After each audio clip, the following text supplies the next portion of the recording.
नमस्कार दोस्तों, आप सभी का स्वागत है आपके अपने चैनल न्यू लक्ष्य एकेडमी पर। हमेशा की तरह एकेडमी आपके लिए लेके आई है एसएससी सीजीएल से संबंधित वे विशेष क्वेश्चन। एग्जाम चाहे चपरासी का हो चाहे आईएएस का हो, आपको हर जगह देखने को मिलेंगे। तो ज़्यादा समय ना गवाते हुए आइए आगे बढ़ते हैं न्यू लक्ष्य एकेडमी पर। चलो भाई, जैसे कि आप पहला क्वेश्चन देख पा रहे हो बेटा, याद रखना ज्यादातर वही क्वेश्चन करवाए जाएंगे जो डायरेक्टली या इनडायरेक्टली किसी न किसी एग्जाम को प्रभावित कर चुके होंगे। पहला क्वेश्चन है, अंबुबाजी मेला उत्तर पूर्व भारत के किस मंदिर में आयोजित किया जाता है?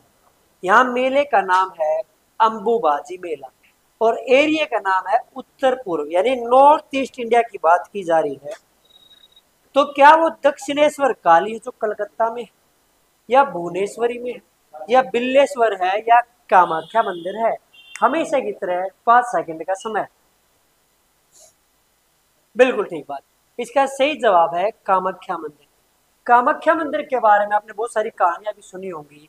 कहा जाता है पुरुषों का जाना भी कुछ एरिया में वर्जित है। और आपने जब महाभारत का बाद का हिस्सा देखा होगा तो यहाँ अर्जुन भी कामाख्या मंदिर में एक बार गया था, पूर्व की तरफ विजय करता हुआ।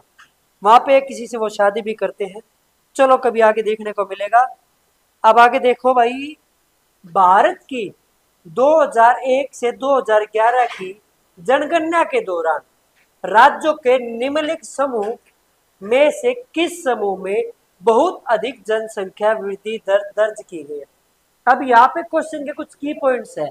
पहले क्या है बेटा, ये टाइम पीरियड दिया गया है। दूसरा, ये जनगणना की बात है। और तीसरा क्या है, बहुत अधिक जनसंख्या वृद्धि दर रेशो की बात की गई है। तो क्या वो बिहार, राजस्थान, सिक्किम है, पश्चिम बंगाल, मेघालय, बिहार है, बिहार, हरियाणा, मेघालय है, या मेघालय, अरुणाचल प्रदेश और बिहार है? 5 सेकंड का समय। टेक्निकल टीम जब तक टी का इंतजाम थोड़ा करवा दीजिए, सुबह से सर लगे हुए हैं। चलो भाई, मेघालय, अरुणाचल प्रदेश, बिहार, ये वो एरिया है जो 2001 से 2011 के दशक के दौरान जनसंख्या में अत्यधिक दर के तौर पे जाने गए हैं, नामांकित हुए हैं। चलो भाई, अब आगे चलते हैं। अगला क्वेश्चन आपकी स्क्रीन पर इस प्रकार है, प्रारंभिक वैदिक काल में एक धनवान व्यक्ति को डैश के रूप में जाना जाता था। यहाँ पे फिर की पॉइंट्स देखने हैं। पहली बात है, प्रारंभिक वैदिक काल की बात की गई है और धनवान व्यक्ति को जानने की बात की गई है। उसका दूसरा नाम क्या था? दुहित्री, गवेषण, गोमत या रवि? दुहित्री, गवेषण, गोमत या रवि? 5 सेकंड का समय है। चलो भाई, इसका सही जवाब है गोमत। गोमत यानी गौवंश से संबंधित है, जिसके पास ज्यादा गाय थी उसे ही प्रारंभिक वैदिक काल में अधिक धनवान के तौर पे जाना जाता था। चलो भाई आगे चलते हैं, बेटा ध्यान से देखना। मेडिकल टूरिज्म एसोसिएशन द्वारा 2020-21 के लिए 46 गंतव्यों में से मेडिकल टूरिज्म इंडेक्स एमटीआई में भारत को कौन सा स्थान दिया गया? मेडिकल टूरिज्म की बात की गई है, तो क्या वो 10वां स्थान है, 15वां है, 20वां है, या 5वां है? 1 सेकंड का समय, टाइम इज ओवर। बिल्कुल ठीक जवाब। इसका सही जवाब है 10वां। बेटा कुछ की पॉइंट से ध्यान रखना। पहले एमटीआई की फुल फॉर्म क्या है? Medical tourism index. अब यहाँ कौन से सेशन की बात है बेटा? 2020-21। अब तो 24-25 का टाइम चल रहा है। इसको याद नहीं करना, आपको याद करना इस कॉन्टेक्स्ट में अब क्या रेशो है, अब क्या रिजल्ट है, और अब कौन सी रैंकिंग है। यानी चीजें वही आएंगी, आपको चुनना आना चाहिए। चलो भाई आगे चलते हैं। बिल्कुल ठीक जवाब है 3014 मीटर। ऑफलाइन जो बच्चे हैं, 3014 मीटर ऊंची जपफू श्रेणी, जपफू रेंज किस राज्य में स्थित है? यहाँ भी दो चीजें हैं। पहली बात है जपफू श्रेणी की बात करी गई है, और दूसरी बात है वो उसकी हाइट क्या बेटा? 3014 मीटर। तो किस राज्य में? असम, अरुणाचल प्रदेश, मेघालय या नागालैंड? 2 सेकंड का समय। बिल्कुल ठीक जवाब। इसका सही जवाब है नागालैंड, जिसकी राजभाषा भी इंग्लिश है और नागा प्रजाति वहां पे देखने को मिलती है। स्पीड से करते चलेंगे बेटा, क्योंकि टाइम कम है और काम ज्यादा है। बड़ी जिंदगी है, बड़ा इरादा है। निम्नलिखित में से किस कलाकार ने 1975 में मीना गुर्जरी के लिए सर्वश्रेष्ठ अभिनेत्री का पुरस्कार जीता? की पॉइंट्स की बात करते हैं, कलाकार की बात है और टाइम पीरियड क्या, 1975। अवार्ड कौन सा? मीना गुजरी के लिए सर्वश्रेष्ठ अभिनेत्री का पुरस्कार जीता है। सोनल मानसिंह, सितारा देवी, सोमना नारायण या मल्लिका साराभाई? 1 सेकंड का समय आपके सामने। बिल्कुल ठीक बात। इसका सही जवाब है मल्लिका साराभाई। ये मल्लिका साराभाई जी को सर्वश्रेष्ठ अभिनेत्री का अवार्ड मिला था 1975 में मीना गुर्जरी के। चलो भाई, उर्मिला सत्यनारायण किस भारतीय शास्त्रीय नृत्य शैली की प्रतिपादक? की पॉइंट्स की बात करते हैं। यहाँ जो नाम है वो उर्मिला जी का नाम है और पूछा क्या गया है कि भारतीय शास्त्रीय नृत्य किससे वो संबंध रखती है? क्या वो भरतनाट्यम है, कथक है, मणिपुरी है या सत्रिया है? आपको ये भी पता होना चाहिए कि ये डांस कहाँ से संबंध रखते हैं। जैसे कुचिपुड़ी आंध्र प्रदेश से है, बाकी सब आप कमेंट करके बताइए। इसका सही जवाब है भरतनाट्यम, यानी भरतनाट्यम से संबंधित है उर्मिला सत्यनारायण से। चलो भाई आगे चलते हैं। गृह सरकार, बेटा ये ग्रह नहीं है, ये गृह है। गृह सरकार होम गवर्नमेंट में परिवर्तन लाकर भारत के राज्य सचिव को ब्रिटिश भारत सरकार के लिए कब उत्तरदायी बनाया गया? 1858, 1833, 1857 या 1813? बिल्कुल ठीक बात। जब यहाँ पे आप देखते हो ना, आंतरिक क्रांति का आदित्य है या भारत की स्वतंत्रता का पहला संग्राम है, जो ये 1857 की क्रांति है, उसके बाद 1858 में जो यहाँ का गृह सचिव हुआ करता था वो सेक्रेटरी ऑफ रिस्पॉन्सिबल हो गया था, जो इंग्लैंड में सरकार बैठती थी भारत के लिए, यानी डायरेक्ट रिपोर्ट वो वहां करता था। और इन्हीं के नाम पे बहुत सारे आगे जाके बिल भी आएंगे जिसमें सचिव के नाम पहले आएंगे। जैसे मार्ले मिंटो एक्ट है तो मार्ले सचिव का ही नाम है। मॉन्टेस्क्यू चेम्सफोर्ड एक्ट है तो मॉन्टेस्क्यू किसका नाम है? सचिव का। निम्न में से कौन सा जलमार्ग भारत बांग्लादेश प्रोटोकॉल मार्ग के माध्यम से भारत की मुख्य भूमि के साथ जुड़ा हुआ है?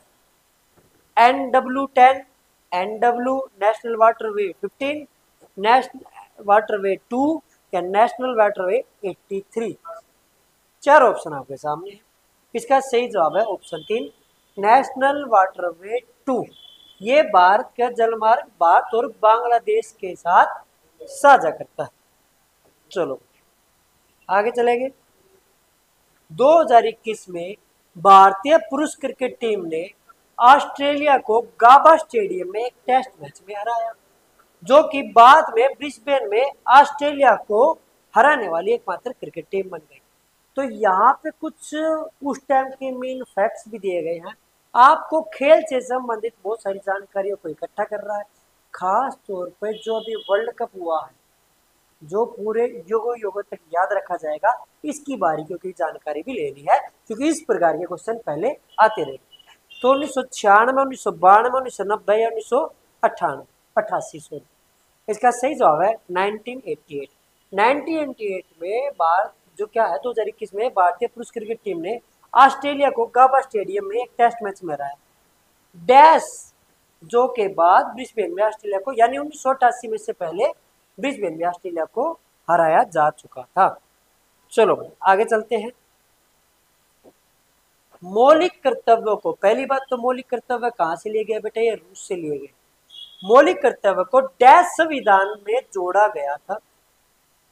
यहाँ पे संविधान संशोधन आने से थोड़ी कमी है बेटा, डैश संविधान संशोधन में जोड़ा गया था, उसके बारे में बताना है। वो 73वां है, 42वां है, 34वां है, 44वां है? बिल्कुल ठीक जवाब। ये 42वां 42 अमेंडमेंट है जिसमें मौलिक कर्तव्यों को जोड़ा गया, जो कि रसिया से लिए गए थे।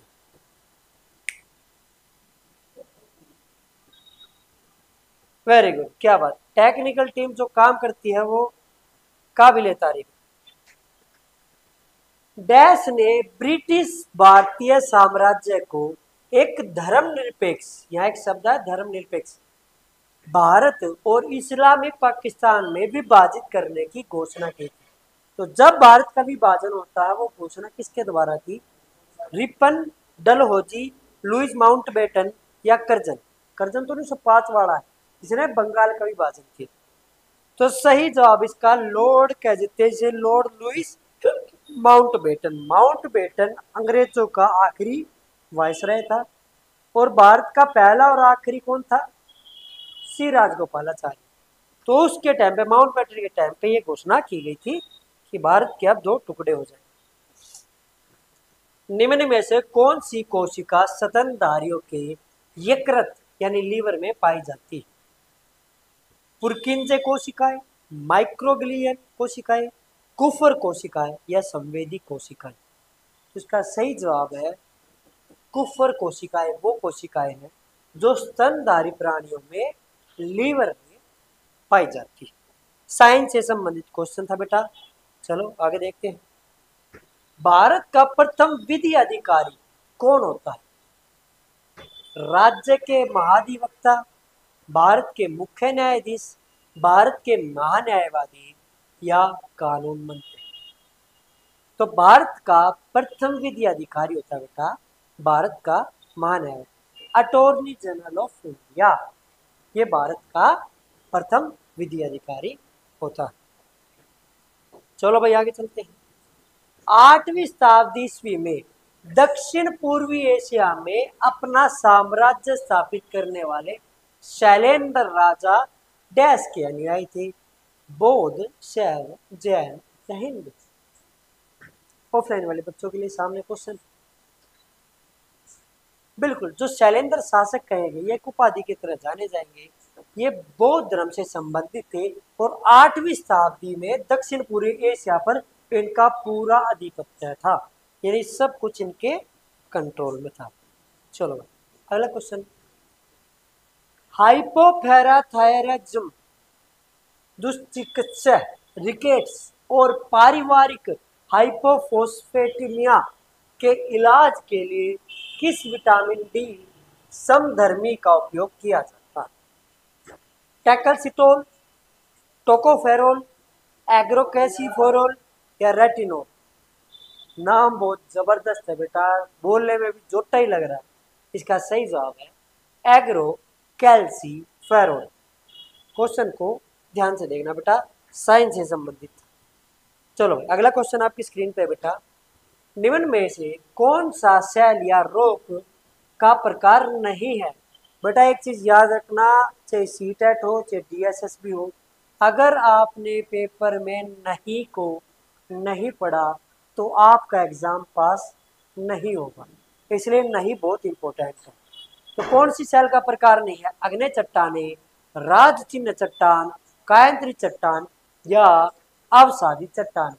बिल्कुल ठीक है, इसका सही जवाब है राज चिन्ह चट्टाने किसी प्रकार की चट्टानों का प्रकार या सेल का प्रकार नहीं है। वेरी गुड, चलो भाई धन्यवाद। अब आगे चलते बेटा।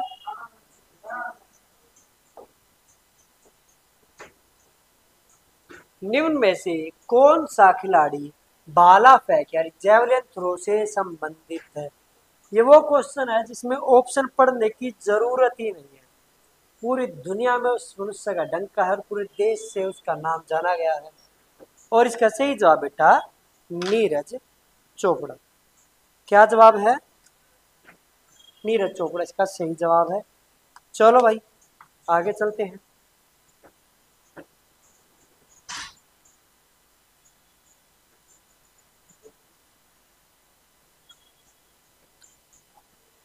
एस ब्लॉक के तत्व कैल्शियम की व्युत्पत्ति किस लैटिन शब्द से हुई है? कैल्कस, कैलम, कोलियस या कैल्सियो? इसका सही जवाब बेटा कैल्कस। कैल्कस वो शब्द है जिससे एस ब्लॉक के तत्व कैल्शियम की उत्पत्ति हुई है। चलो भाई स्पीड से करते चलेंगे बेटा। निम्नलिखित विकास वित्तीय संस्था डीएफआई को उनकी स्थापना के वर्ष के अनुसार सही कालक्रम अनुसार क्रम में व्यवस्थित कीजिए। आईसीआईसीआई भारतीय औद्योगिक ऋण एवं निवेश निगम, भारतीय औद्योगिक विकास बैंक, भारतीय औद्योगिक वित्त निगम आईएफसीआई। इनको बताना है पहले क्या आया था बेटा, फिर क्या है उसके बाद। तो जहां तक बेटा इसका सही जवाब ध्यान से देखना, आप सबसे पहले आया था आईएफसीआई, उसके बाद आपका आता है आईसीआईसीआई और फिर आपका आता है आईडीबीआई। तो इसका ऑप्शन दूसरा बिल्कुल ठीक है। ये बेटा ध्यान रखना सर, वो एडवर्टीजमेंट टीचर वैकेंसी जी। चलो भाई आपको बताते हुए बहुत हर्ष का महसूस कर पा रहा हूँ बेटा मैं कि टीचर की वैकेंसी भी कुछ आई है। तो पवन सर थोड़ी देर में आएंगे, उनको आपको बता के जाएंगे बेटा। चलो भाई, भारत के 74वें गणतंत्र दिवस समारोह में मुख्य अतिथि निम्न में से कौन थे? ये 74वें की बात है बेटा। Francois Hollande, Cyril Ramaphosa, Abdel Fattah al Sisi और जायर बोल्सोनारो। बेटा ये क्वेश्चन उस टाइम के बहुत सारे एग्जाम्स में आया था, क्योंकि ये इतना इम्पोर्टेंट है। भारत का गणतंत्र दिवस की बात है, उस पर मुख्य अतिथि कौन, तो उस वक्त कौन थे? अब्देल फतेह अल सीसी गणतंत्र दिवस पर मुख्य अतिथि थे। अब की बार का भी आपको पता होना चाहिए बेटा कौन थे। निम्न में से किस सितार वादक को वर्ष 1999 में भारत रत्न से सम्मानित किया गया? पंडित भीमसेन जोशी, पंडित रविशंकर, हरिप्रसाद भागवत या भूपेन हजारिका? एक सेकंड का समय बेटा।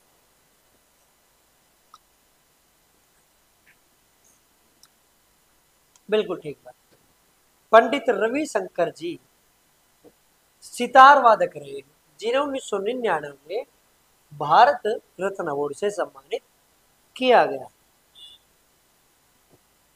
मुद्रा सूक्ष्म इकाई उद्यमों के विकास और पुनर्वित्त के लिए भारत सरकार द्वारा स्थापित एक वित्तीय संस्थान है। मुद्रा का पूर्ण रूप क्या है, इसकी फुल फॉर्म क्या है? Micro urban development and refinance agencies, micro units development and refinance agencies, micro finance uses development and refinance agency या media unit development and refinance agency. चार ऑप्शन आपके सामने है। तो बेटा इसका सही जवाब है मुद्रा का micro units development and refinance agency. बेटा याद रखना, पेपर में आएगा ही आएगा। चलो भाई आगे चलते हैं। पहले पैरा ओलंपिक खेल किस वर्ष आयोजित किए गए थे? ये हमेशा इंपॉर्टेंट क्वेश्चन रहेगा बेटा। ऑप्शन आपके सामने है 1962, 60, 64, 61। बिल्कुल इसका सही जवाब 1960। 1960 में पैरा ओलंपिक खेल आयोजित किए गए। पैरा ओलंपिक जो हमारे दिव्यांग खिलाड़ी है उनसे संबंध रखते हैं। इनमें के कोच है अभिषेक जी, उनका नाम भी बहुत अच्छे से लिया जाता है, उनका भी परचम फैल रहा है। तनाव के बाद पोस्ट टेंशनिंग की उपयुक्तता अच्छी होती है किसके लिए? Long span, end span, break span, age span. तो इसका सही जवाब बेटा लॉन्ग स्पेन, लॉन्ग स्पेन के लिए अच्छी होती है। चलो भाई मेरे प्यारे बच्चों, जैसे कि आप देख चुके हो न्यू लक्ष्य एकेडमी के द्वारा एसएससी सीजीएल के पुराने कुछ क्वेश्चन करवाए गए।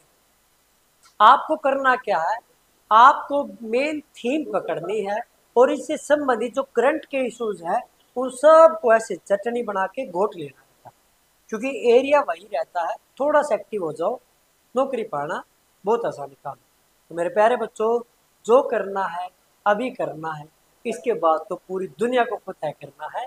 फिर मिलेंगे अगली कड़ी में। जय हिंद, जय भारत।